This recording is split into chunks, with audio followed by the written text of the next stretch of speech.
जेव्हा टीम इंडियानं झिम्बाब्वे विरुद्धचा पहिला मॅच हरला तेव्हा अनेक जणांनी खूप जास्त टीका केल्या की ह्या टीमकडून झिम्बाब्वेला हरवणं सुद्धा शक्य होणार नाही.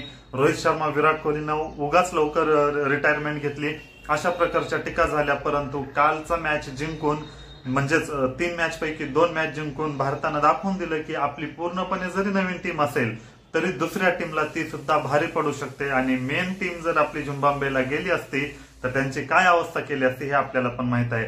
परंतु गिलवर आणि जेवढे काही नवीन प्लेअर गेले होते त्यांच्यावर टीका होत होती जेव्हा पहिला मॅच हरला. परंतु ज्या प्रकारे टीम इंडियानं वापसी केल्या ते बघून सगळेच कौतुक करत आहेत. आणि एक प्रकारे बघायचं झालं तर पूर्णपणे डॉमिनेट केलेला आहे झिम्बाब्वेला. आणि कालचा मॅच आपण खूपच लवकर जिंकला असता, परंतु लास्टला त्यांची पार्टनरशिप चांगली झाल्यामुळे तरी ते 159 रन पर्यंत पोहोचू शकले, नाहीतर ते खूपच लवकर ऑल आउट झाले असते हे आपल्याला पण माहित आहे. तर सुरुवातीला बॅटिंग करताना इंडियानं 182 रन बनवले आणि यामध्ये सगळ्यात जास्त रन बनवले ते म्हणजे गिलनं 66 रन बनवले, ते पण 49 बॉलवर. आणि गिलला 7 जयस्वालनं चांगल्या प्रकारे दिले, त्याने पण 27 बॉलवर 36 रन बनवलेले आहेत.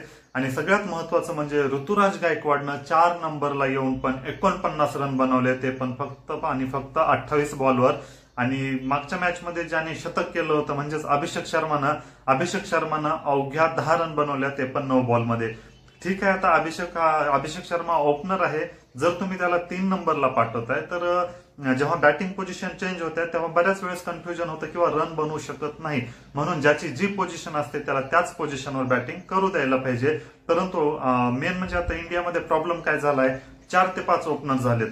शुभमन गिल ओपनिंग करतो, ऋतुराज गायकवाड ओपनिंग करतो, अभिषेक शर्मा ओपनर, जयस्वाल ओपनर आणि इव्हन साई सुदर्शन पण ओपनरच आहे. तर आता 5 ओपनर पैकी नक्की कोणाला ओपनिंग करू द्यायची हा खूप मोठा प्रश्न तयार होतो. परंतु असं जरी असलं ना तरी अभिषेक शर्माला ओपनिंगच करू द्यायला पाहिजे.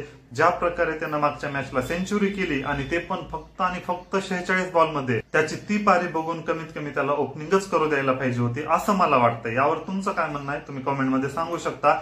आणि ऋतुराज गायकवाडला तर 4 नंबरला पाठवून सुद्धा ऋतुराज गायकवाडनं 49 रन काढलेले आहेत. मग आता अशामध्ये प्रश्न परत फक्त शुभमन गिलवर उठतात की तो कॅप्टन आहे परंतु ज्या प्रकारे खेळायला पाहिजे त्या प्रकारे तो खेळत नाही. 49 बॉलमध्ये 66 रन काढणं मोठी गोष्ट नाही.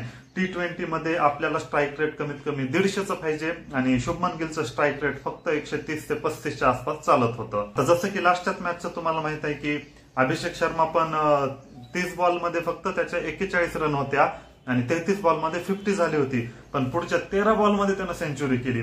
मग त्याच प्रकारे जर शुभमन गिल 49 बॉल खेळतोय तर त्यानं 30 बॉल खेळल्यानंतर का गिअर बदलला नाही किंवा तो का फास्ट खेळू शकला नाही, अशा प्रकारची टीका गिलवर होत आहे.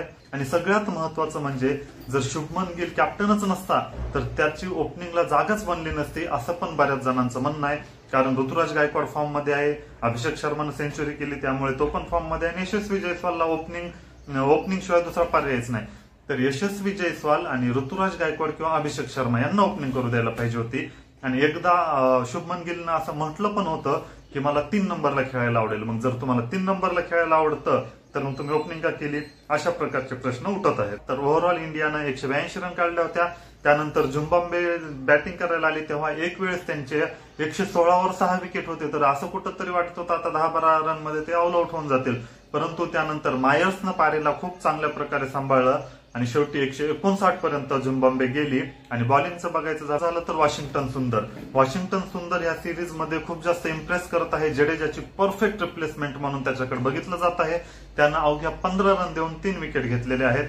पहिल्या मॅचला पण 3 विकेट घेतले होते, दुसऱ्या मॅचला 2 विकेट आणि काल परत 3 विकेट घेतलेले आहेत.